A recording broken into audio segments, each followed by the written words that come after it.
ये हाथ हमको दे दे ठाकुर।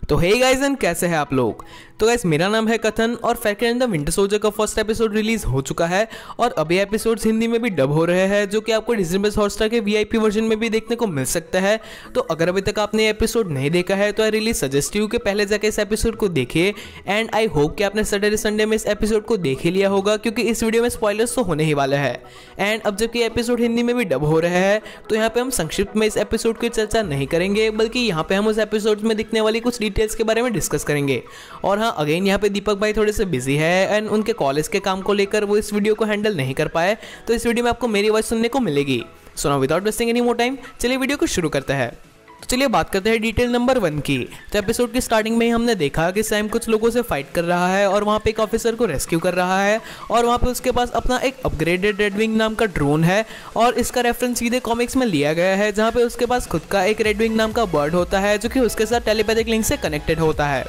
और हाँ एपिसोड में आगे जाके ये भी रिवील किया गया कि ये जो ड्रोन है और साथ ही साथ फैल्कन का जो पूरा आर्मर है वो स्टार्क टेक का बना हुआ है। तो यहाँ पे मैं कोई फैन थियरी तो नहीं दे रहा, स्पेशली मेफिस्टो की फैन थियरी पिट जाने के बाद बिल्कुल रिस्क नहीं लेने का। बट मैं इतना कहूंगा कि शायद ऐसा हो सकता है कि आयरन मैन के डेथ के बाद पेपर पॉट्स ने स्टार्क इंडस्ट्रीज को बहुत ही ज़्यादा प्रॉपरली हैंडल किया हो और वो अभी भी सुपर हीरोज की हेल्प कर रही हो। तो डिटेल नंबर 2 जहाँ पे फाइट के एंड हो जाने के बाद फैल्कन और उसका साथी बैठे हुए होते हैं जब उसका साथी उसे कहता है कि उसने इंटरनेट पे कुछ ऐसी रूमर्स सुनी है कि बूढ़े हो जाने के बाद कैप्टन अमेरिका मून पे चले गए हैं और वहाँ पे एक सीक्रेट बेस बना के पूरे अर्थ का सर्वेलेंस कर रहा है। अब वहाँ पे तो फैल्कन इस चीज़ को सिर्फ रूमर्स बताता है और उसे पूरी तरीके से नकार देता है, बट कॉमिक्स में भी इस चीज़ का रेफरेंस है जहाँ पे कैप्टन अमेरिका बूढ़े हो जाने के बाद स्पेस में जाते हैं और शील्ड के हेड बनते हैं और अपनी तरीके से शील्ड को और अर्थ पे आने वाली प्रॉब्लम्स को कंट्रोल करते हैं। तो मे बी ये कॉमिक बुक का एक रेफरेंस हो सकता है या फिर शायद फ्यूचर में हमें इस पे कुछ चीज़ों को दिखाया जाए। तो आपको क्या लगता है आप नीचे कमेंट में बता सकते हैं क्योंकि अगेन मैं कोई फैन थ्योरी नहीं देने वाला क्योंकि डीके भाई ने साफ साफ मना किया है।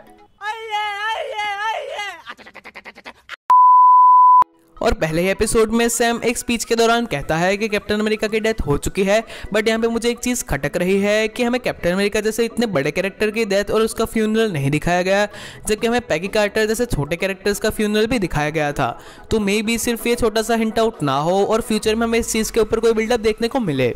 अब नंबर 3 पे कोई डिटेल तो नहीं है पर सीरीज के स्टार्टिंग में हम देखते हैं कि विंटर सोल्जर के एक पास्ट के सीन को हमें दिखाया जाता है जहाँ पे वो हाइड्रा के एक मिशन के दौरान होता है और वहाँ पे वो एक इनोसेंट लड़के को मार देता है। और इस एपिसोड के एंड होते होते हमें ये चीज़ पता भी चलती है कि वो इनोसेंट लड़का और कोई नहीं बल्कि विंटर सोल्जर के ही एक नेबर का लड़का होता है और उसे मारने का विंटर सोल्जर को काफ़ी ज़्यादा गिल्ट भी होता है। तो 4th नंबर पे जो डिटेल है वो काफ़ी बड़ी और इम्पोर्टेंट है। तो हमें पता ही है कि इस वाली पूरी सीरीज़ में बैरन ज़ीमो एक बहुत ही बड़ा विलन होने वाला है और इस सीरीज़ के पहले एपिसोड में इस चीज़ को हिंट आउट कर दिया गया है जहाँ पे बकी के पास एक लिस्ट होती है जिसमें उसने अपने पुरानी गलतियों और अपनी पुरानी गिल्ट्स को लिख रखा है और हमने देखा ही है कि इस बार बकी इन गिल्ट्स को करेक्ट करता है बट वो वायलेंस का सहारा नहीं लेता है। तो शायद यहाँ पे जब हमने देखा कि इस लिस्ट में बैरन ज़ीमो का नाम है तो वहाँ पे मैं ट्रेलर के उस सीन से रिलेट कर पा रहा हूँ जहाँ पे हम देखते हैं कि बकी बैरन ज़ीमो के सामने खड़ा होता है बट वो उसे मार रहा नहीं होता है और जैसे जैसे विंटर सोल्जर अपनी इन मिस्टेक्स को करेक्ट करता है वो उस लिस्ट में से उस नाम को मिटाता जाता है। और यहाँ पे बैरन ज़ीमो के अलावा कुछ और नाम भी है तो जिसके बारे में मुझे ज़्यादा आइडिया नहीं है, बट अगर आप में से किसी को इसके बारे में कुछ पता है तो आप नीचे कमेंट कर सकते हैं। और मुझे ऐसा लग रहा है कि इस पूरी सीरीज़ में इस लिस्ट का बहुत ही इंपॉर्टेंट रोल होने वाला है। और इस वाली सीरीज के पहले ही एपिसोड में हमें सुपर हीरो की फैमिली लाइफ को भी दिखाया गया है जहाँ की हमने देखा है कि फैल्कन की फैमिली बहुत ही खराब हालत में रह रही होती है और यहाँ पे हमें उसकी सिस्टर और उसके पेरेंट्स के बारे में भी बताया जाता है और फैल्कन के पेरेंट्स के जो नाम है वो उसके उस बोर्ड के ऊपर भी लिखे हुए हैं। तो यहाँ पे हम देख सकते हैं कि इस सीरीज में हमें सिर्फ एक्शन ही नहीं दिखाया गया बल्कि यहाँ पे हमें एक्शन और इमोशन का एक बहुत ही अच्छा कॉम्बिनेशन देखने को मिला है जो कि हमें आगे की सीरीज में भी दिखाया जाएगा। और हाँ यार शायद कितने भी फैन थियरीज गलत क्यों ना हो जाए या फिर कोई भी मना क्यों ना कर ले, हम जो सुपर हीरो क्रिएटर्स है वो फैन थियरीज देने से पीछे नहीं हटेंगे। रहा नहीं जाता, तड़प ही ऐसी है ना। और हाँ यार, मेरे पास एक बहुत ही ऑसम फैन थ्योरीज है जो कि मैं आपके साथ शेयर करूंगा। तो अब सीरीज के पहले एपिसोड में हमने देखा है कि वहाँ पे हमें फ्लैश मैसेज का जो ऑर्गेनाइजेशन दिखाया गया है, उसके जो मेंबर्स है वो काफ़ी ज़्यादा अनयूजुअली पावरफुल है और वो काफ़ी ज़्यादा स्ट्रॉन्ग है। तो इसका रीज़न शायद ये हो सकता है कि ये जो पूरा ऑर्गेनाइजेशन है उसका हेड बैरन ज़ीमो हो, और हमने एंडिंग में सिविल वॉर के देखा था कि उसने सारे बचे हुए सुपर सोल्जर्स को मार दिया था। तो शायद तब उसने उस सुपर सोल्जर फॉर्मूला को सिक्योर कर लिया हो और उसी का यूज़ करके या फिर उनके डीएनए का यूज़ करके उसने सुपर सोल्जर्स को वापस से रिक्रिएट किया हो।